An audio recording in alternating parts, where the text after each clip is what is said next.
Guys, welcome back to my YouTube channel. आप सभी का मेरे यूट्यूब चैनल पे स्वागत है। आज का जो हमारा वीडियो रहेगा वन शॉट वीडियो रहेगा for 10th class. Chapter name is chemical reactions and equations.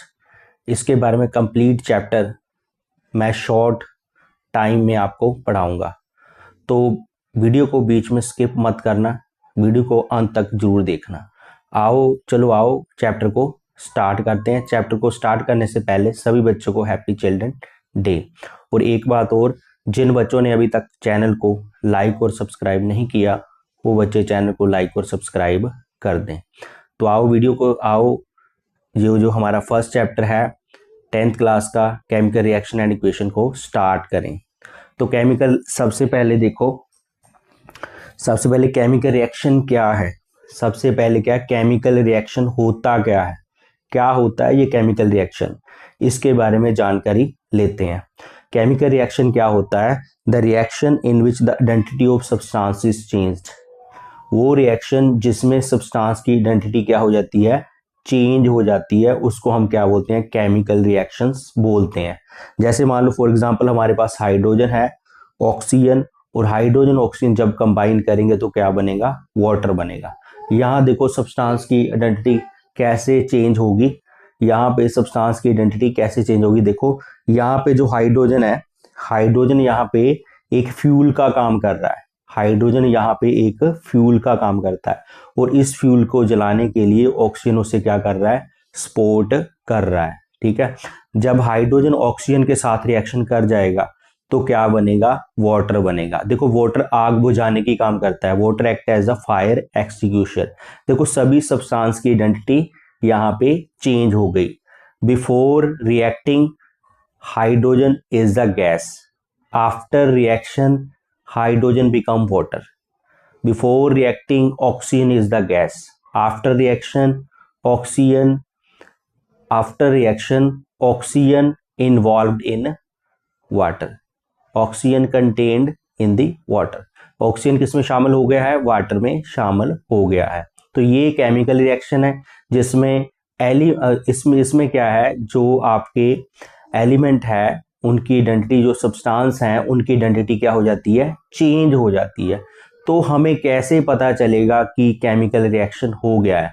उसके कुछ इंडिकेशन है जिसके थ्रू हमें पता चलेगा कि केमिकल रिएक्शन हो गया है। देखो मैंने लिख रखे हैं चेंज इन स्टेट से पता चलेगा कि केमिकल रिएक्शन हो गया है। अगर किसी रिएक्शन में स्टेट चेंज हो रहा है, तो हमें पता चल जाएगा कि केमिकल रिएक्शन हो गया है। ठीक है, जैसे यहाँ पे देखो, यहाँ हाइड्रोजन एक गैस थी, ऑक्सीजन भी एक गैस थी, और जब हाइड्रोजन ऑक्सीजन के साथ रिएक्शन करने के बाद वाटर बन गया, इसकी कौन सी स्टेट है? लिक्विड स्टेट है।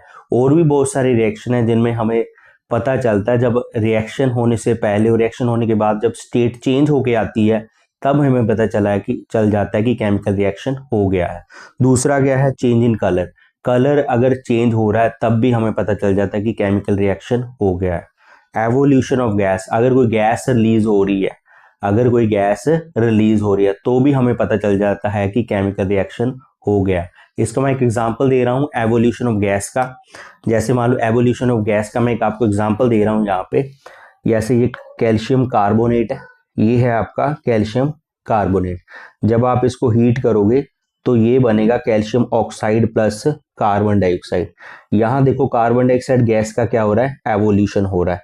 अगर कार्बन डाइऑक्साइड गैस रिलीज हो रही है, इसका मतलब ये जो कैल्शियम कार्बोनेट है इसकी आइडेंटिटी क्या हो गई है? चेंज हो गई है। ठीक है, इसकी आइडेंटिटी क्या हो गई है? Change. It means chemical reaction हो गया है। ठीक है, जो अगला है हमारा चेंज इन टेम्परेचर। अगर टेम्परेचर चेंज हो रहा है रिएक्शन में टेम्परेचर चेंज हो रहा है, इसका मतलब ये केमिकल रिएक्शन हो गया है। ठीक है, तो किसी भी केमिकल इक्वेशन को हम दो वे से रिप्रेजेंट करेंगे। सबसे पहले वर्ड इक्वेशन में रिप्रेजेंट करेंगे, दूसरा हम सिंबल इक्वेशन में रिप्रेजेंट करेंगे। देखो वर्ड इक्वेशन में रिप्रेजेंट करेंगे, जो बच्चे केमिस्ट्री नहीं जानते उनके लिए वर्ड इक्वेशन में रिप्रेजेंट करना, वो वर्ड इक्वेशन में ही रिप्रेजेंट करेंगे। जैसे एक नॉर्मल पर्सन है, वो बोलेगा कि हाइड्रोजन ऑक्सीजन के साथ रिएक्ट कर गया। ठीक है, तो नॉर्मल जो पर्सन है वो बोलेगा कि जो हाइड्रोजन है इसको ऐसे लिखेंगे, हाइड्रोजन किसके साथ रिएक्ट कर गया, ऑक्सीजन के साथ। हाइड्रोजन ऑक्सीजन के साथ रिएक्ट करके क्या बन गया, वाटर बन गया। ठीक है, जो नॉर्मल पर्सन है, जो नॉर्मल बंदा है वो तो यही बोलेगा वर्ड इक्वेशन में हाइड्रोजन किसके साथ रिएक्ट कर गया, ऑक्सीजन के साथ रिएक्शन करके क्या बन गया, वाटर बन गया।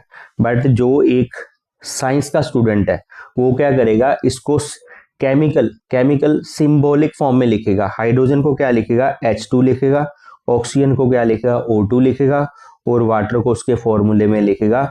इसको, ये आपकी कौन सी है, ये आपकी वर्ड इक्वेशन है। ये आपकी कौन सी इक्वेशन है, वर्ड इक्वेशन है। ये आपकी कौन सी है, केमिकल इक्वेशन है, जिसको सिंबल इक्वेशन भी, जिसको हम क्या बोलते हैं, सिंबल इक्वेशन भी बोलते हैं। तो जब भी आपने कोई केमिकल रिएक्शन लिखना है, सबसे पहले कभी कभी आपको वर्ड इक्वेशन में दे रखा होगा, पर एक साइंस का स्टूडेंट क्या करेगा, उस केमिकल रिएक्शन को सिंबॉलिक फॉर्म में रिप्रेजेंट कर देगा। सिंबॉलिक फॉर्म में ही पता चलता है ये क्या है, एक केमिकल रिएक्शन है। ठीक है, तो आगे चलते हैं, ठीक है। तो जो केमिकल इक्वेशन है हम दो तरीके से रिप्रेजेंट कर सकते हैं, एक वर्ड इक्वेशन, दूसरा सिंबॉलिक इक्वेशन। वर्ड इक्वेशन मैंने आपको बता दी और सिंबॉलिक इक्वेशन भी मैंने आपको बता दी। जब किसी सिंबॉलिक इक्वेशन भी मैंने आपको बता दी, मैं रिपीट नहीं कर रहा। ठीक है, सिंबॉलिक इक्वेशन जो सिंबल की फॉर्म में लिखी हो उसको हम क्या बोलते हैं, सिंबॉलिक इक्वेशन। ठीक है, अब हमें क्या करना है, देखो कौन कौन से, देखो कोई भी आप रिएक्शन लिखोगे, कोई भी रिएक्शन लिखोगे तो रिएक्शन में सभी सब्सटेंस की स्टेट को हमें बताना होता है। रिएक्शन में सभी सब्सटेंस की स्टेट्स को हमें क्या करना होता है, बताना। जब भी आप सॉलिड को बताओगे तो आपको क्या लिखना पड़ेगा, सॉलिड को ऐसे से लिखना पड़ेगा, ब्रैकेट में सॉलिड। अगर आपने लिक्विड को बताना है तो आपको लिक्विड के लिए L लिखना पड़ेगा। अगर गैस बतानी है तो G लिखना पड़ेगा। अगर आपको हीट का सिंबल डेल्टा जो है ये क्या रिप्रेजेंट करता है, हीट का सिंबल। AQ क्या है, एक्वस, एक्वस का मतलब पानी। ठीक है, AQ का मतलब क्या है, एक्वस, उस सोल्यूशन में क्या है, पानी है। अगर एरो डाउनवर्ड डाला हुआ है तो इसका मतलब प्रेसिपिटेट बन रहे हैं। अगर एरो अपवर्ड डाला हुआ है इसका मतलब रिलीज ऑफ गैस हो रही है।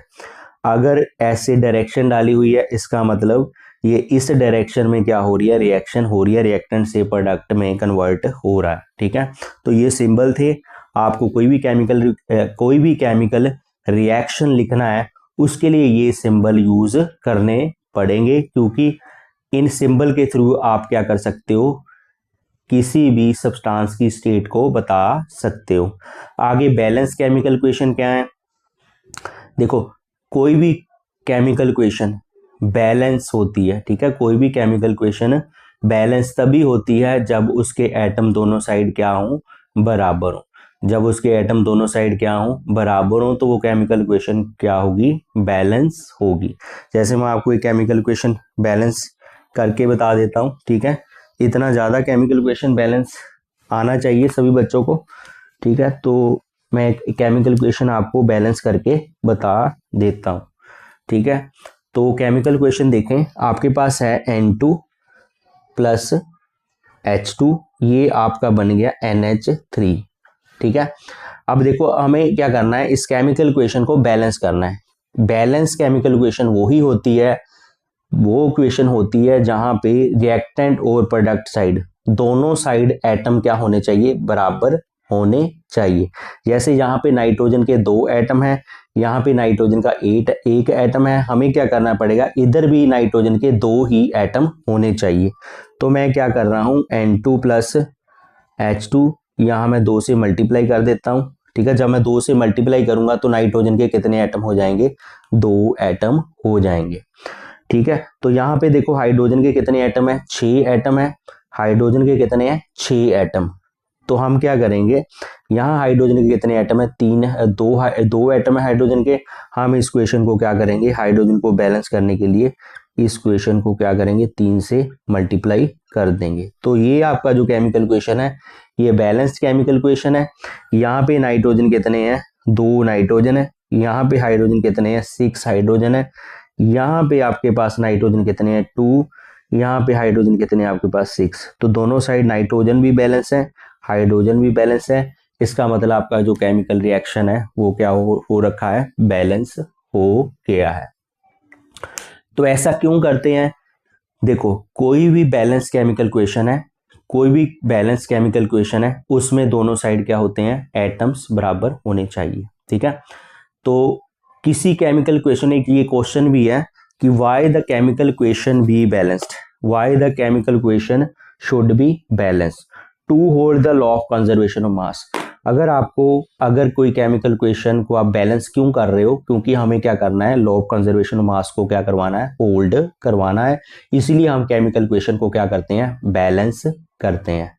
अगर हम केमिकल इक्वेशन को बैलेंस नहीं करेंगे तो law of conservation of mass hold नहीं होगा, ठीक है। आगे हमारे क्वेश्चन दे रखे हैं, ठीक है, कुछ क्वेश्चन है ब्लू टेक्स्ट बुक के क्वेश्चन है, उनको देख लेते हैं, ठीक है। सबसे पहला जो क्वेश्चन है हमारा एनसीईआरटी का, why the magnesium, important question है ये, ठीक है, this is the important question, ठीक है। तो ये आपका क्या है, वेरी वेरी इंपॉर्टेंट क्वेश्चन है, ठीक है, ये आपका क्या है, इंपॉर्टेंट क्वेश्चन।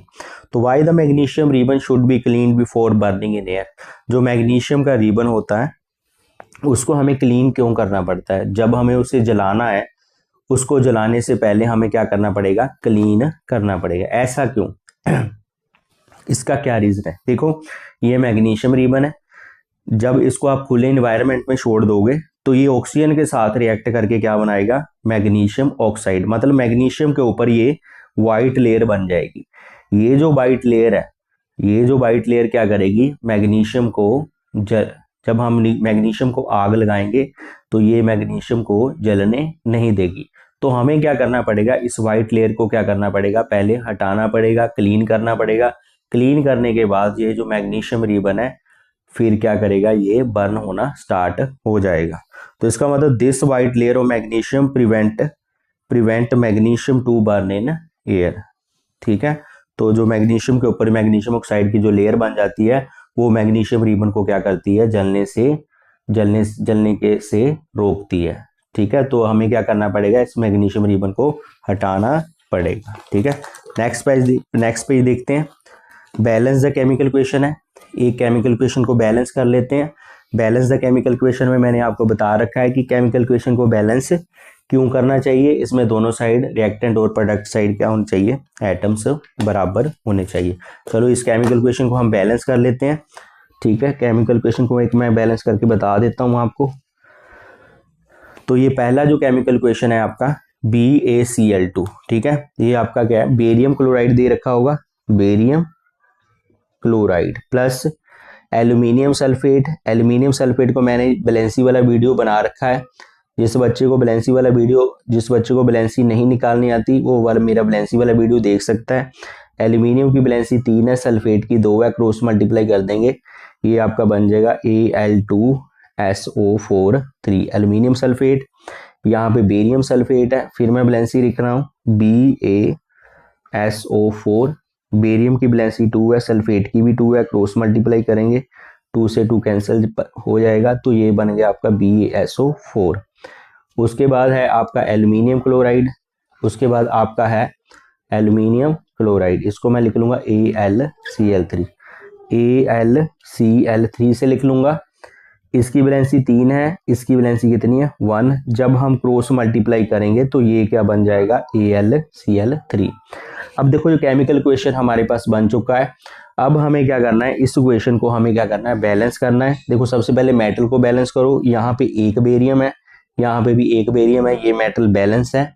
यहाँ पे एल्यूमिनियम कितने हैं, 2 एल्यूमिनियम है, यहाँ पे एल्यूमिनियम कितने हैं, 1। तो हम क्या करेंगे, राइट हैंड साइड एल्यूमिनियम को क्या करेंगे, 2 से मल्टीप्लाई कर देंगे, BaCl2 plus Al2SO4 BaSO4 plus 2AlCl3, ठीक है। तो यहाँ एल्यूमिनियम बैलेंस हो गया आपका, एल्यूमिनियम भी बैलेंस हो गया, बेरियम भी बैलेंस हो गया। अब हमारा क्या बचा है, अब हमारा देखो क्या बचा है, यहाँ पे क्लोरीन कितने हैं, 2 क्लोरीन है Cl, यहाँ पे क्लोरीन कितने हैं, 6 क्लोरीन एटम है। तो अब हम क्या करेंगे, इसको हम क्या करेंगे, हमें क्या करना पड़ेगा, ठीक है। यहाँ पे हमारे कितने हैं क्लोरीन, देखो यहाँ पे सल्फेट एटम कितने हैं, 3। पहले सल्फेट कर लेते हैं बैलेंस। यहाँ सल्फेट कितने हैं, 3। Sorry, सल्फेस as a polyatomic ion, ठीक है। सल्फेट कितने हैं, 3। यहाँ पे सल्फेट कितने हैं, 1। तो हम क्या करेंगे, BaCl2 प्लस Al2SO4 3 BaSO4 यहाँ 3 से मल्टीप्लाई कर देते हैं, प्लस 2AlCl3। अब देखो सल्फेट भी बैलेंस हो गया। अब बचा हमारा क्लोरीन बचा, ठीक है, Cl बचा, सॉरी क्लोराइड बचा हमारा। तो यहाँ पे कितने हैं, 6 हैं। यहाँ पे Cl एटम कितने हैं, 6। यहाँ पे Cl कितने हैं, 2। तो हम क्या कर देंगे, इसको 3 से मल्टीप्लाई कर देंगे। तो जब 3 से मल्टीप्लाई कर देंगे तो ये हमारा केमिकल इक्वेशन क्या हो गया, बैलेंस हो गया। ये हमारा केमिकल इक्वेशन क्या हो गया, बैलेंस हो गया। तो चेक कर सकते हो आप, यहाँ पे 3 भी है, बेरियम है, यहाँ पे भी 3 बेरियम है, यहाँ पे एल्यूमिनियम 2 है, यहाँ भी एल्यूमिनियम कितने हैं, 2 हैं। यहाँ सल्फेट कितने हैं, 3। यहाँ पे भी सल्फेट कितने हैं, 3। यहाँ Cl एटम कितने हैं, 6। यहाँ पे Cl एटम कितने हैं, 6। तो ये केमिकल इक्वेशन आपका क्या हो गया, बैलेंस हो गया। आई होप आपको समझ आ गया होगा ये केमिकल इक्वेशन। तो आगे चलते हैं, ठीक है, आगे चलते हैं हम टाइप ऑफ केमिकल रिएक्शन के बारे में बात करते हैं। देखो type of chemical reaction, first reaction है कॉम्बिनेशन रिएक्शन। इसमें ज्यादा कुछ नहीं है, बार बार बोलना। कॉम्बिनेशन रिएक्शन में क्या होता है, जब 2 या 2 से ज्यादा सब्सटेंस आपस में मिलते हैं तो एक सब्सटेंस बनता है, उसको हम क्या बोलते हैं, कॉम्बिनेशन रिएक्शंस। जब 2 या 2 से ज्यादा सब्सटेंस मिलते हैं तो एक सब्सटेंस बनता है, उसको हम क्या बोलते हैं, combination reaction. The reaction in which 2 और more reactant combine to form single product is called combination reaction. Example देख लेते हैं, जैसे कार्बन ऑक्सीजन के साथ रिएक्ट करता है तो क्या बनता है, carbon dioxide plus heat energy release होती है। इसी तरह जब कैल्शियम ऑक्साइड वाटर के साथ रिएक्ट करेगा, कैल्शियम ऑक्साइड किसके साथ रिएक्ट करेगा, वाटर के साथ रिएक्ट करेगा, तो ये क्या बन जाएगा, कैल्शियम हाइड्रो ऑक्साइड बन जाएगा। इस रिएक्शन को हमें ऐसे याद करना है, देखो कैल्शियम ऑक्साइड प्लस वाटर, ठीक है, calcium oxide plus water. Calcium oxide को हम क्विक लाइन बोलते हैं। कैल्शियम ऑक्साइड का जो कॉमन नेम है, ठीक है, जो नाम है इसका नाम है क्विक लाइन, ठीक है, कॉमन नेम इसका क्या है, क्विक लाइन। अब ये वाटर के साथ रिएक्शन करेगा। अब रिएक्शन को याद कैसे करना है हमें, ठीक है, हमें रिएक्शन को कैसे याद करना है, हमें पहले सिंपल लिख लेना Ca, हमारे पास ऑक्सीजन कितने हैं, 2, हाइड्रोजन कितने हैं, 2। ऐसे रिएक्शन को याद रखना है। Ca हम यहाँ पे क्या करेंगे, 2 कॉमन ले लेंगे, OH, ठीक है, 2 ऑक्सीजन है, हाइड्रोजन भी 2 है, तो कॉमन ले लेंगे, ये आपका क्या बन गया, कैल्शियम हाइड्रोक्साइड बन गया। इसको हम बोलते हैं स्लेक्ड लाइम, इसको हम क्या बोलते हैं, स्लेक्ड लाइम, ठीक है। तो ये एक एक्सोथर्मिक रिएक्शन है, उसके बारे में आगे बात करते हैं, ठीक है। तो यहाँ पे इन जो हमने ये वाला रिएक्शन और ये वाला रिएक्शन किया, इन दोनों रिएक्शन में हीट रिलीज हो रही है। तो जिन रिएक्शन में हीट रिलीज हो रही है उस रिएक्शन को हम क्या बोलते हैं, एक्सोथर्मिक रिएक्शन बोलते हैं। तो यहाँ पे हीट रिलीज हो रही है, तो ये रिएक्शन आपका कौन सा है, एक्सोथर्मिक रिएक्शन, ठीक है, ये आपका कौन सा है, एक्सोथर्मिक रिएक्शन। हमारे पास एक और एग्जांपल है, ठीक है, हमारे पास एक और एग्जांपल है, वो आपका एग्जांपल है C6H12O6, ठीक है। C6 ये वाला आपका ग्लूकोज है, ये वाला आपका क्या है, ग्लूकोज। ग्लूकोज जब ऑक्सीजन के साथ रिएक्शन करेगा तो क्या बनाएगा, carbon dioxide plus water plus energy, ठीक है, carbon dioxide water plus energy, ठीक है। तो इसका मतलब ये हुआ, ये क्वेश्चन भी वेरी वेरी इंपॉर्टेंट क्वेश्चन जो एग्जाम में बड़ी बार आता है, मैं उसको लिख रहा हूँ, ठीक है। एनसीईआरटी का क्वेश्चन है कि वाई द respiration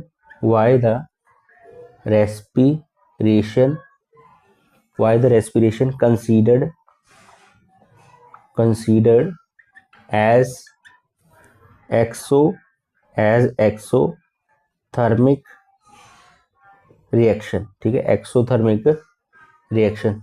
रेस्पिरेशन को एक्सोथर्मिक रिएक्शन क्यों कंसीडर किया जाता है? देखिए इसका आंसर जो है, ठीक है, इसका आंसर है जो हमारी सेल्स हैं, ठीक है, जब हम क्या करते हैं फूड लेते हैं, ठीक है, जब हम क्या करते हैं फूड लेते हैं, ठीक है, फूड लेते हैं, फूड में एक्चुअल में क्या होता है कार्बोहाइड्रेट, फूड में क्या होता है कार्बोहाइड्रेट, ठीक है, ये जो कार्बोहाइड्रेट्स है आपका, ठीक है, फूड में क्या होता है कार्बोहाइड्रेट्स, ये कार्बोहाइड्रेट किस में डिकम्पोज हो जाता है ग्लूकोज में, ठीक है, ग्लूकोज में।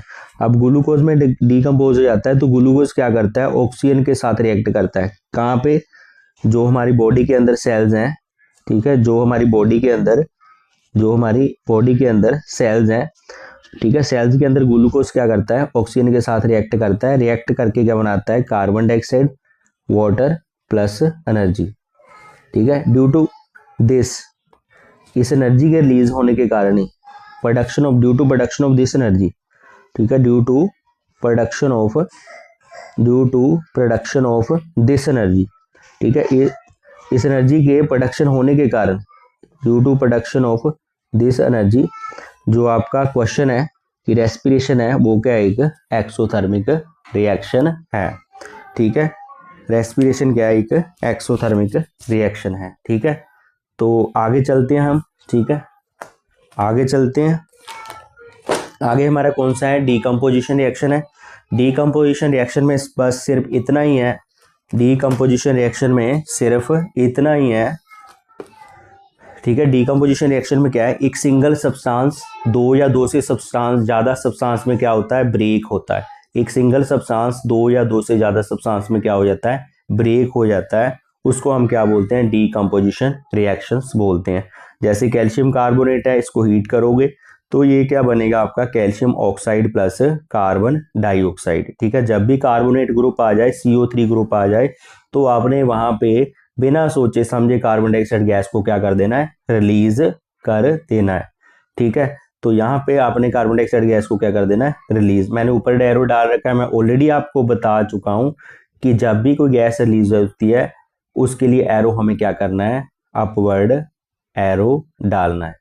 इसी तरह फेरस सल्फेट है, इसको आप हीट करोगे तो यहाँ पे भी देखो रिएक्शन गैसेस रिलीज हो रही है, सल्फर डाइऑक्साइड गैस रिलीज हो रही है, सल्फर ट्राइऑक्साइड गैस रिलीज हो रही है और फेरिक ऑक्साइड बन रहा है। हमने पीछे बात की थी कि हमें कैसे पता चलेगा केमिकल रिएक्शन हो रहा है, तो गैसेस के एवोल्यूशन से भी पता चलेगा। यहाँ पे SO2 गैस रिलीज हो रही है और यहाँ पे कौन सी गैस रिलीज हो रही है SO3, ठीक है। तो यहाँ पे आपका क्या था व्हाइट पाउडर था, अब ये रिएक्शन होने के बाद कौन सा ब्राउन रेजिड्यू बन गया। देखो यहाँ कलर चेंज हो गया, कलर चेंज होने से भी हमें पता चलता है कि रिएक्शन हो चुकी है। अब in the presence of sunlight, अब ये जो डिकम्पोजिशन रिएक्शन है सनलाइट की प्रेजेंस में भी होते हैं, जैसे मान लो AgCl है सिल्वर क्लोराइड है, इसको हम क्या करेंगे धूप में रख देंगे, जब हम इसको धूप में रखेंगे तो ये क्या बनेगा Ag+Cl2 बन जाएगा, ठीक है, Ag+Cl2 बन जाएगा। उसके बाद in the presence of electrolysis, electricity की प्रेजेंस में रिएक्शन कर सकते हैं, जब वाटर में से हम क्या करेंगे इलेक्ट्रिसिटी पास करेंगे, वाटर में से क्या करेंगे इलेक्ट्रिसिटी पास करेंगे, तो यहाँ पे क्या होगा आपका हाइड्रोजन प्लस ऑक्सीजन गैस क्या होगी रिलीज होगी। देखो जो हाइड्रोजन गैस है, ठीक है, जो हाइड्रोजन गैस है वो कहाँ पे रिलीज होगी कैथोड पे रिलीज होगी, जो आपकी हाइड्रोजन गैस है, ठीक है, जब आप क्या करोगे इलेक्ट्रिसिटी पास करोगे वाटर में से तो हाइड्रोजन और ऑक्सीजन गैस प्रोड्यूस होगी। ये किस रेशो में प्रोड्यूस होगी देखो मैं आपको बताता हूँ, ये थोड़ा मैं आपको समझा दूँ इसके बारे में, थोड़ा आपको मैं समझा देता हूँ। जैसे मान लो ये वाटर है, ठीक है, वाटर में से आप क्या करोगे इलेक्ट्रिसिटी पास करोगे तो ये किस में कन्वर्ट हो जाएगा हाइड्रोजन प्लस ऑक्सीजन में, ठीक है। तो इक्वेशन को बैलेंस कर लेते हैं, यहाँ पे क्या आ जाएगा 2, ठीक है। तो अगर मैं इसको थोड़ा सा इसको मैं ऐसे आपको समझाऊं इलेक्ट्रोड से, तो ये आपका एक वेसल है, इसमें 2 इलेक्ट्रोड आपके लगा रखे हैं, ठीक है, इसमें 2 इलेक्ट्रोड लगा रखे हैं, इसको बैटरी को वायर से कनेक्ट कर रखा है, ये पॉजिटिव टर्मिनल है ये नेगेटिव, ये आपका क्या है, ठीक है, ये आपका कैथोड है, ठीक है, ये आपका क्या है कैथोड, ये आपका क्या है एनोड, ठीक है, ये कैथोड है, इसमें वाटर है, इसमें आपका क्या है वाटर, तो वाटर में आपके कौन से होंगे H+ और OH- साइन।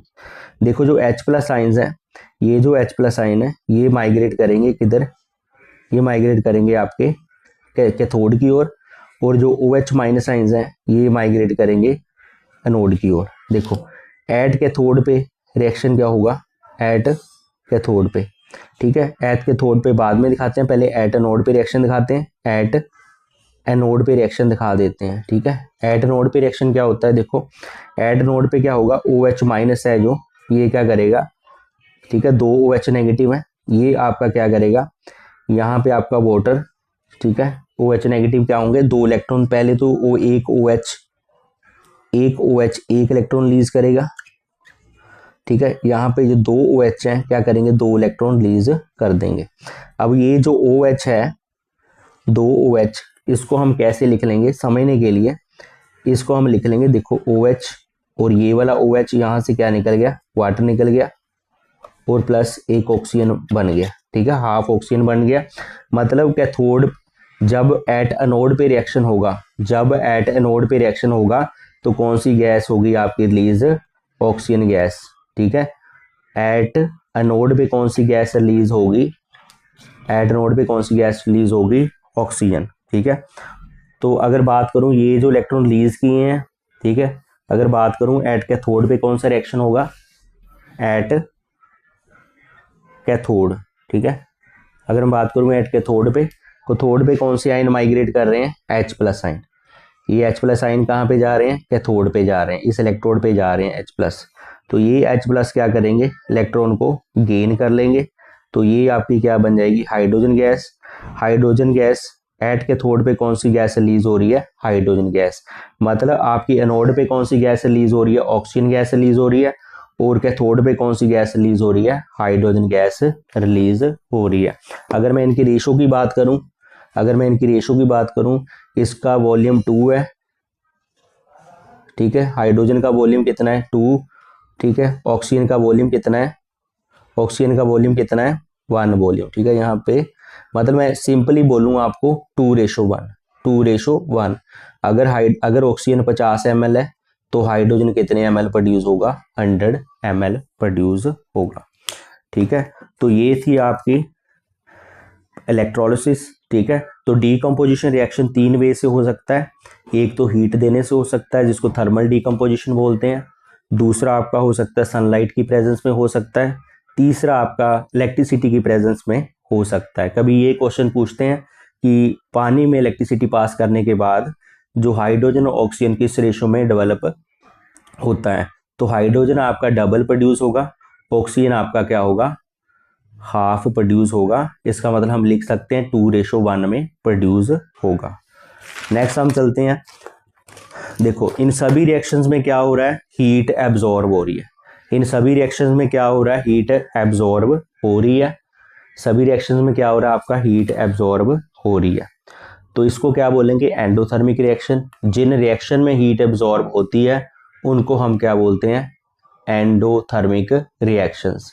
जिन रिएक्शन में हीट एब्जॉर्ब होती है उन रिएक्शन को क्या बोलते हैं, एंडोथर्मिक रिएक्शंस, ठीक है। तो ये क्वेश्चन दे रखे हैं, solution of substance X is use for white washing, ठीक है। तो ये मैं क्वेश्चन आपको थोड़ा बता, ठीक है। अभी एनसीईआरटी के कुछ क्वेश्चन है उसको सॉल्व करेंगे। सबसे पहला जो क्वेश्चन है, solution of substance X is use for white washing. तो name the substance X and write its formula, ठीक है। हमें क्या करना है, वो सब्सटेंस X कौन सा है, वो सब्सटेंस X आपका है, X सब्सटेंस की अगर मैं बात करूं वो सब्सटेंस है कैल्शियम ऑक्साइड, ठीक है। वो सब्सटेंस आपका कौन सा है, कैल्शियम ऑक्साइड, ठीक है। अब इसका सेकंड में क्या है, इसका रिएक्शन हमें वाटर के साथ करना है, इसका रिएक्शन हमें वाटर के साथ करना है। तो हम ऑलरेडी ये रिएक्शन हम दिखा चुके हैं आपको, तो मैंने आपको पीछे ट्रिक भी बताई है कैसे याद रखना है। ये कैल्शियम हाइड्रो ऑक्साइड है, ये इसको हम क्या बोलते हैं, क्विक लाइम बोलते हैं। दोबारा फिर बता रहा हूँ, क्या बोलते हैं, क्विक लाइम, ठीक है।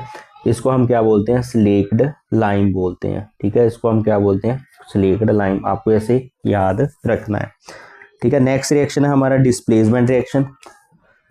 डिस्प्लेसमेंट रिएक्शन क्या होते हैं, ठीक है, वो रिएक्शन जिसमें हाई रिएक्टिव एलिमेंट क्या करता है, लो रिएक्टिव एलिमेंट को क्या कर देगा, डिस्प्लेस कर देगा। High reactive element low reactive element को क्या कर देगा, डिस्प्लेस कर देगा। उसको हम क्या बोलते हैं, डिस्प्लेसमेंट रिएक्शन बोलते हैं।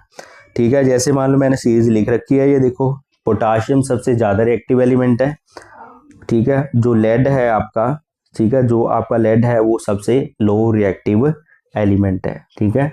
जो लेड है आपका वो सबसे क्या है, लो रिएक्टिव एलिमेंट है। अगर नॉन मेटल की बात करें, सबसे ज़्यादा रिएक्टिव फ्लोरीन है और सबसे कम रिएक्टिव कौन है, आयोडीन।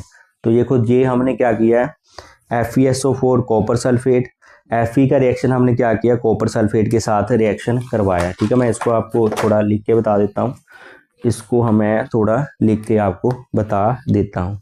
जैसे ये Fe है, ठीक है, प्लस हमने इसका रिएक्शन कराया कॉपर सल्फेट के साथ। जब कॉपर सल्फेट के साथ रिएक्शन कराएंगे, ठीक है, तो क्या करेगा, ये वाला जो मेटल है, इस मेटल की जो रिएक्टिविटी है हाई रिएक्टिव मेटल है। ये क्या आपका हाई रिएक्टिव मेटल, कैसे पता चलेगा, सीरीज से पता चलेगा। ये आपका कॉपर क्या है, आपका लो रिएक्टिव, कॉपर आपका क्या है, लो रिएक्टिव मेटल, ठीक है। तो हाई रिएक्टिव मेटल क्या करेगा, लो रिएक्टिव मेटल को क्या करेगा, डिस्प्लेस कर देगा। तो ये आपका क्या बनेगा, FeSO4 प्लस, ठीक है, FeSO4 प्लस कॉपर बन जाएगा, ठीक है। यहाँ पे क्वेश्चन भी है, जो कॉपर सल्फेट का जो कलर है यहाँ पे ब्लू कलर है, कॉपर सल्फेट का कलर क्या है, ब्लू कलर है। इसका जो कलर है वो आपका है लाइट ग्रीन, ठीक है। इसका जो कलर है वो है आपका लाइट ग्रीन। ऐसा क्यों हुआ, क्योंकि डिस्प्लेसमेंट रिएक्शन की वजह से हुआ। जैसे ही हम आयरन को क्या करेंगे, कॉपर सल्फेट में रखेंगे, या आयरन नेल को कॉपर सल्फेट में रखेंगे, तो यहाँ क्या होगा, ठीक है, यहाँ पे क्या होगा, कुछ समय बाद, ठीक है, समय बाद क्या हो जाएगा, डिस्प्लेसमेंट रिएक्शन हो जाएगा। Fe क्या करेगा, कॉपर को डिस्प्लेस कर देगा, क्योंकि Fe हाई रिएक्टिव एलिमेंट है, वो क्या करेगा, लो रिएक्टिव एलिमेंट को डिस्प्लेस कर देगा। अगर मैं उल्टा रिएक्शन करूं, Cu प्लस FeSO4, ठीक है, Cu प्लस FeSO4 करूंगा, तो यहाँ पे क्या होगा, ये आपका क्या है, तो ये आपका क्या है, लो रिएक्टिव है। ये आपका क्या है, लो रिएक्टिव एलिमेंट है, ठीक है। ये आपका क्या है, हाई रिएक्टिव, ये आपका क्या है, हाई रिएक्टिव एलिमेंट, ठीक है, हाई रिएक्टिव एलिमेंट। कभी भी low reactive high reactive element को डिस्प्लेस नहीं करता, तो ये आपका डिस्प्लेसमेंट रिएक्शन नहीं हो सकता, ठीक है। तो ये था डिस्प्लेसमेंट रिएक्शन, ठीक है। तो क्या होता है डिस्प्लेसमेंट रिएक्शन। उसके बाद हमारा है double displacement reaction. Double displacement reaction क्या होती है, इसके बारे में पढ़ते हैं। डबल डिस्प्लेसमेंट रिएक्शन की होती है जिसमें एक्सचेंज ऑफ आयंस, रिएक्टेंट के बीच में क्या होता है, एक्सचेंज ऑफ आयंस, उसको क्या बोलते हैं हम, डबल डिस्प्लेसमेंट रिएक्शन बोलते हैं। रिएक्टेंट के बीच में क्या होता है, एक्सचेंज ऑफ आयंस होता है, उसको हम क्या बोलते हैं, डबल डिस्प्लेसमेंट रिएक्शन। आओ मैं आपको एक एग्जांपल से समझाता हूँ, ठीक है, मैं आपको एक एग्जांपल से समझा देता हूँ, ठीक है। देखो, जैसे हम, बड़ा सिंपल एग्जांपल है, जैसे हमारे पास है सोडियम हाइड्रोक्साइड प्लस HCl, ठीक है। यहाँ पे सोडियम पे कौन सा चार्ज होगा, प्लस, यहाँ पे हाइड्रोक्साइड पे माइनस, यहाँ हाइड्रोजन पे प्लस, यहाँ माइनस। यहाँ देखो एक्सचेंज ऑफ आयंस हो रहे हैं। सोडियम किसके साथ होगा, देखा, प्लस किसके साथ जाएगा, माइनस के साथ जाएगा, ठीक है। प्लस किसके साथ जाएगा, माइनस के साथ जाएगा। ये वाला प्लस किसके साथ जाएगा, इस माइनस के साथ जाएगा। तो यहाँ पे एक्सचेंज ऑफ आयंस हो रहे हैं, तो ये क्या बन जाएगा आपका NaCl प्लस, और क्या बन जाएगा आपका, वाटर बन जाएगा। तो ये आपका सोल्ट प्लस वाटर बन जाएगा। ये कौन सा है, डबल डिस्प्लेसमेंट रिएक्शन, ठीक है। एक एग्जांपल और देख लेते हैं। जैसे मान लो सोडियम सल्फेट है प्लस बेरियम क्लोराइड है, ठीक है। इसको भी सोडियम सल्फेट हमें कैसे लिखना है, Na2SO4। मैंने केमिकल फॉर्मूले पिछले जो मेरा वैलेंसी वाला how to make chemical formula है, कैसे फॉर्मूले बनाने हैं, वो जिस बच्चे को नहीं आ रहे केमिकल फॉर्मूले बनाने नहीं आ रहे, वो वाला वीडियो मेरा देख सकता है, ठीक है। तो यहाँ पे देखो क्या है, सोडियम पे प्लस का साइन आएगा, यहाँ सल्फेट पे माइनस, यहाँ प्लस, यहाँ माइनस। एक बार फिर क्या बनेगा, ये प्लस माइनस के साथ जुड़ेगा, और ये वाला प्लस इस माइनस के साथ जुड़ जाएगा। तो ये आपका क्या बनेगा, NaCl प्लस BaSO4। यहाँ पे क्या बनेंगे, वाइट PPT बनेंगे, वाइट PPT क्या होते हैं, देखो PPT क्या होते हैं, मैंने डेफिनेशन आपको बता दिया। एक सोलूबल इस सोल्यूशन के अंदर क्या बन जाएगा, एक सॉलिड सब्सटेंस बन जाएगा, इनसॉल्युबल सब सॉलिड सब्सटेंस बन जाएगा, जिसको हम बोलते हैं पीपीटी, जिसको हम बोलते हैं प्रेसिपिटेट। जिन रिएक्शन में प्रेसिपिटेट बनते हैं उन रिएक्शन को हम क्या बोलते हैं, प्रेसिपिटेशन रिएक्शन। जब भी आपका कभी बेरियम देखने को मिले तो आपके कौन से पीपीटी बनते हैं, वाइट पीपीटी बनते हैं।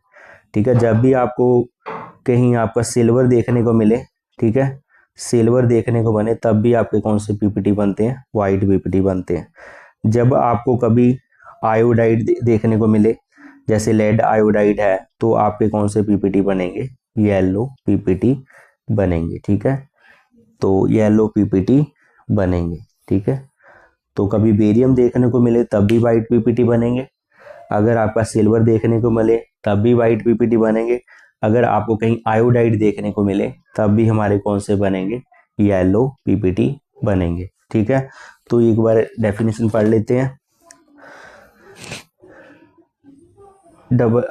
पीपीटी जिस रिएक्शन में क्या होता है, पीपीटी बनते हैं। ठीक है, इनसॉल्युबल सब्सटेंस बनता है, जिस रिएक्शन में क्या होता है, इनसॉल्युबल सब्सटेंस बनता है, उसको हम क्या बोलते हैं, पीपीटी बोलते हैं। ठीक है, पीपीटी बोलते हैं। जिन रिएक्शन में प्रेसिपिटेट बनते हैं उनको हम कौन से हैं, प्रेसिपिटेशन रिएक्शन बोलते हैं। मैंने डेफिनेशन बहुत क्लियरली लिख रखा है, ये जो नोट्स है मैं आपके डिस्क्रिप्शन बॉक्स में डाल दूंगा, वहां पे इनका लिंक डाल दूंगा, आप वहां से देख लेना। तो आगे जो हमारा है ऑक्सीडेशन एंड रिडक्शन के बारे में बात करेंगे। क्या होता है ऑक्सीडेशन, क्या होता है रिडक्शन। देखो, गेन ऑफ ऑक्सीजन क्या होता है आपका, उसको हम बोलते हैं ऑक्सीडेशन। गेन ऑफ ऑक्सीजन को क्या बोलते हैं, ऑक्सीडेशन बोलते हैं। इसको क्या बोलते हैं, जो सब्सटेंस ऑक्सीजन को गेन करता है उसको हम क्या बोलते हैं, ऑक्सीडाइज्ड बोलते हैं। जो सब्सटेंस ऑक्सीजन को गेन करता है उसको हम क्या बोलते हैं, ऑक्सीडाइज्ड बोलते हैं। ठीक है, तो जैसे मान लो मेरे पास है, जैसे मान लो Mg+O2 है। ठीक है, Mg+O2, ठीक है, MgO बन रहा है। इसमें जो सब्सटेंस, ठीक है, अब ये ऑक्सीजन की एडिशन हो रही है, इसका मतलब ये ऑक्सीडेशन हो रहा है। अब जो सब्सटेंस ऑक्सीजन गेन कर रहा है, जो सब्सटेंस ऑक्सीजन गेन कर रहा है, इसका मतलब वो क्या हो रहा है, ऑक्सीडाइज्ड। क्या हो रहा है, ऑक्सीडाइज। ये वाला सब्सटेंस आपका क्या हो रहा है, रिड्यूस्ड। ये आपका क्या हो रहा है, रिड्यूस्ड। इस पे भी आपको क्वेश्चन है एनसीईआरटी में। जो सब्सटेंस ऑक्सीजन गेन कर रहा है वो ऑक्सीडाइज हो रहा है, जो सब्सटेंस लूज कर रहा है वो क्या हो रहा है, आपका रिड्यूस हो रहा है। ठीक है, अब देखो इसका जो डेफिनेशन है, ठीक है, addition of gain of oxygen.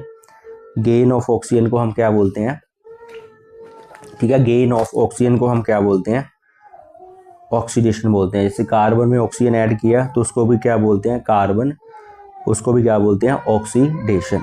Reduction में आपका क्या होगा, एक इसका और डेफिनेशन भी बोल सकते हैं, लॉस ऑफ हाइड्रोजन।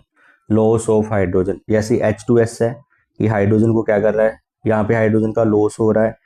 HI है, यहाँ पे भी हाइड्रोजन का लॉस हो रहा है, यहाँ पे लॉस ऑफ हाइड्रोजन हो रहा है, उसको हम क्या बोलते हैं, ऑक्सीडेशन। रिडक्शन क्या होता है, गेन ऑफ हाइड्रोजन। यहाँ पे देखो नाइट्रोजन हाइड्रोजन को गेन कर रहा है, तो इसको क्या बोलेंगे, रिडक्शन। यहाँ पे आयोडीन में H2 ऐड हो रहा है, इसको भी क्या बोलेंगे, रिडक्शन। ठीक है, तो लॉस ऑफ ऑक्सीजन को भी क्या बोलते हैं, रिडक्शन बोलते हैं। जैसे मरकरी ऑक्साइड है, मरकरी ऑक्साइड, मरकरी में से ऑक्सीजन को हटा देंगे, ये आपका क्या है, रिडक्शन। सिल्वर ऑक्साइड में से भी हम क्या करेंगे, ऑक्सीजन को हटा देंगे, तो ये आपका क्या हो गया, रिडक्शन। ठीक है,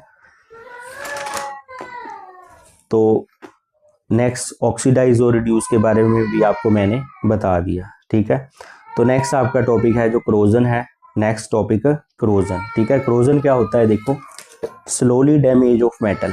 क्रोजन क्या है आपका, स्लोली डैमेज ऑफ मेटल।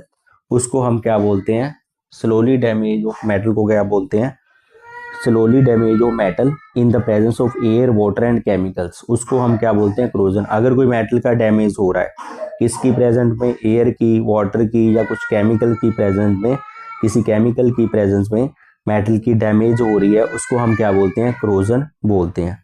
देखो, अगर आयरन ऑक्सीजन के साथ रिएक्ट कर रहा है, आयरन ऑक्सीजन और वाटर के साथ रिएक्ट कर रहा है, तो उस पर एक ब्राउन पाउडर की लेयर बन जाती है, उसको हम क्या बोलते हैं, रस्टिंग ऑफ आयरन बोलते हैं। अगर आयरन ऑक्सीजन और वाटर के साथ रिएक्ट करता है, फेरिक ऑक्साइड बनाता है, उसको हम क्या बोलते हैं, रस्टिंग ऑफ आयरन बोलते हैं। तो इस फॉर्मूला फॉर रस्ट भी मैंने लिख रखा है यहाँ पे, F2O3H2O। ठीक है, when metal react with oxygen और वाटर टू फॉर्म, ठीक है, रस्ट ऑफ ब्राउन पाउडर, इसको क्या बोलते हैं, रस्टिंग ऑफ आयरन बोलते हैं, ठीक है, इसको हम क्या बोलते हैं, रस्टिंग ऑफ आयरन बोलते हैं।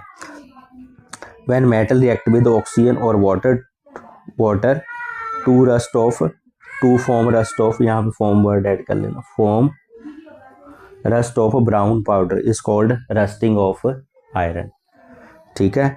उसके बाद देखो में केस में क्रोजन होती है, क्रोजन, तो उसमें ग्रीन लेयर बनेगी। अगर सिल्वर का केस है तो क्या बनेगा, ब्लैक ऑक्साइड बनेगा, ठीक है, तो क्या बनेगी, ब्लैक कोटिंग बन जाएगी। अगर आपका एल्यूमिनियम है, इसमें क्या बनेगी, आपकी वाइट कोटिंग बनेगी, ठीक है। सिल्वर का एक क्वेश्चन भी है, तो जब सिल्वर, आपका एक क्वेश्चन भी है सिल्वर का, तो Ag जब ऑक्सीजन के साथ रिएक्ट करेगा तो आपका बनेगा ये Ag2O बनेगा, ठीक है, तो आपका क्या बनेगा, ये सिल्वर ऑक्साइड बनेगा, ठीक है। ये जो सिल्वर ऑक्साइड है, इस पे कौन सी कोटिंग होती है जी, इसकी, ठीक है, मेटल पे कौन सी कोटिंग होती है, ब्लैक कोटिंग चढ़ जाती है मेटल पे कौन सी कोटिंग चढ़ जाती है, ब्लैक कोटिंग। ये आपका क्वेश्चन भी है एनसीईआरटी का, ठीक है। तो हमें क्रोजन को कैसे प्रिवेंट करना है, ठीक है, क्रोजन को प्रिवेंट करने के लिए हमारे पास मेथड है, by painting, by oiling and greasing, और बाय गैल्वेनाइजेशन, और बाय एलोइंग, ठीक है, बाय एलोइंग। गैल्वेनाइजेशन का मतलब होता है, गैल्वेनाइजेशन का मतलब होता है, जैसे आयरन है हमारा, ठीक है, जैसे हमारा आयरन है, ठीक है, आयरन के ऊपर किसी आयरन से ज्यादा रिएक्टिव मेटल की परत को चढ़ा देना, ठीक है, परत को चढ़ा देना, उसको हम क्या बोलते हैं, गैल्वेनाइजेशन। जैसे फॉर एग्जांपल आयरन पे जिंक की परत चढ़ा देना, ठीक है, आयरन पे जिंक की परत चढ़ा देना, जिंक धीरे धीरे खत्म होता रहेगा पर आयरन बच जाएगा, इसको क्या बोलते हैं, गैल्वेनाइजेशन। फिर बाय एलॉइंग, ठीक है, बाय एलॉइंग, इससे हम क्या कर सकते हैं, आयरन को बचा सकते हैं। डेंसिटी में क्या है, जब ऑयल एंड फैट्स, ठीक है, जब ऑयल और फैट वाली चीजें, ठीक है, ऑयल और फैट वाली चीजें क्या करती हैं, ऑक्सीजन के साथ रिएक्ट कर देती हैं, तो वो चीजें क्या हो जाती हैं, खराब हो जाती हैं, उनका टेस्ट बदल जाता है, खराब हो जाती हैं, इसी को हम क्या बोलते हैं, एसिडिटी बोलते हैं, ठीक है। तो इसमें क्वेश्चन भी है, देखो हमने जो चिप्स के पैकेट हैं उसमें क्या होता है, नाइट्रोजन गैस को फ्लश किया जाता है। ऐसा क्वेश्चन है कि नाइट्रोजन गैस को फ्लश क्यों किया जाता है, नाइट्रोजन गैस को फ्लश क्यों किया जाता है, तो इसका आंसर मैंने लिख रखा है कि इसमें नाइट्रोजन जो गैस होती है वो आपका एंटीऑक्सीडेंट होता है। ये जो एंटीऑक्सीडेंट क्या होता है, एंटीऑक्सीडेंट है, ये क्या करता है, ठीक है, ये एंटीऑक्सीडेंट क्या करता है, ऑक्सीजन से बचाता है, मतलब जो ऑयल और फैट वाली जो चीजें हैं, जो चिप्स हैं, उनको क्या करता है, ये ऑक्सीडेशन होने से बचाता है, ठीक है, ऑक्सीडेशन होने से बचाता है। इसलिए जो नाइट्रोजन के पैकेट होते हैं उसमें नाइट्रोजन गैस को क्या किया जाता है, फ्लश किया जाता है, ठीक है। तो ये क्वेश्चन मैंने वैसे पीछे समझा दिया था कि ये वाला क्वेश्चन ऑलरेडी हो चुका है कि जो कॉपर सल्फेट का सोल्यूशन है उसका जो ब्लू कलर होता है, ठीक है, कॉपर सल्फेट का सोल्यूशन का क्वेश्चन है जो वाई, ये वाला question, why does the colour of copper sulphate solution change when the iron nail is dipped in it. मैंने आपको ऑलरेडी ये समझा दिया है। ये देखो जो कॉपर सल्फेट का सोल्यूशन है ये ब्लू कलर है, इसका क्या कलर है, ब्लू कलर। जब ये आयरन नेल है, जब आयरन नेल को इसके बीच में रखेंगे, ठीक है, आयरन नेल को इसके बीच में रखेंगे, जब केमिकल रिएक्शन होगा तो क्या होगा, जो कॉपर सल्फेट का सोल्यूशन है वो लाइट ग्रीन में कन्वर्ट हो जाएगा। इसका मतलब इसमें क्या होगा, डिस्प्लेसमेंट रिएक्शन होगा, Fe प्लस CuSO4, एरो डालूं तो ये क्या बन गया आपका FeSO4 प्लस कॉपर। यहाँ पे क्या किया, हाई रिएक्टिव मेटल ने क्या किया, लो रिएक्टिव मेटल को क्या कर दिया, डिस्प्लेस कर दिया। तो ड्यू टू डिस्प्लेसमेंट रिएक्शन क्या होता है, जो कलर ब्लू कलर था जो कॉपर सल्फेट का, वो किस में कन्वर्ट हो गया, लाइट ग्रीन में। ऐसा क्यों हुआ, क्योंकि सोल्यूशन के अंदर अब क्या बन गया है, फेरस सल्फेट। ठीक है, अगला हमारा जो लास्ट टॉपिक है, reactions of metal with the dilute HCl। ठीक है, reactions of metal with the dilute HCl। देखो जब किसी मेटल का रिएक्शन क्या करेंगे, HCl के साथ करेंगे तो क्या बनेगा, हाइड्रोजन गैस प्लस ZnCl2 बनेगा, सोल्ट प्लस हाइड्रोजन गैस।